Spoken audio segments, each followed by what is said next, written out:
পুনৰবাৰ স্বাগতম জনাইছোঁ মোৰ চেনেলৰ আন এটা ৰেচিপিলৈ। আজি মটৰৰ ঘুগুনিৰ ৰেচিপি এটা আগবঢ়ালোঁ আপোনালোকলৈ। এই ৰেচিপিটো মোৰ খুবেই প্ৰিয়, ভাবিলোঁ আপোনালোকৰ মাজতো শ্বেয়াৰ কৰি দিওঁ। ৰেচিপিটোত মই কি কি ব্যৱহাৰ কৰিছোঁ আপোনালোককো দেখাওঁ। আহকচোন পলম নকৰি ৰেচিপিটোৰ মাজলৈ আমি আগবাঢ়োঁ।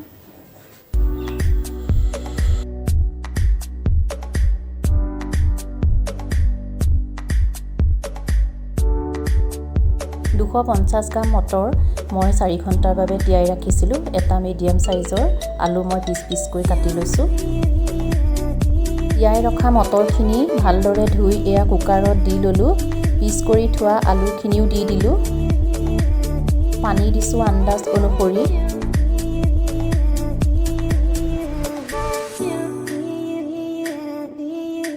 লগতে সোৱাদ অনুসৰি নিমখো দি ল'লোঁ।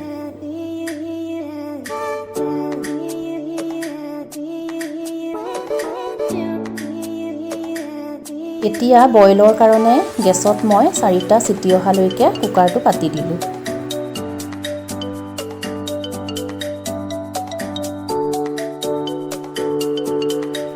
চাৰিটা চিটি অহাৰ পাছত এতিয়া মই এয়া চেক কৰিছোঁ। মন কৰিব যাতে বেছিকৈ গলি যাব নালাগে।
আমাৰ মটৰৰ ঘুগুনিখন ৰেডি হৈ গ'ল।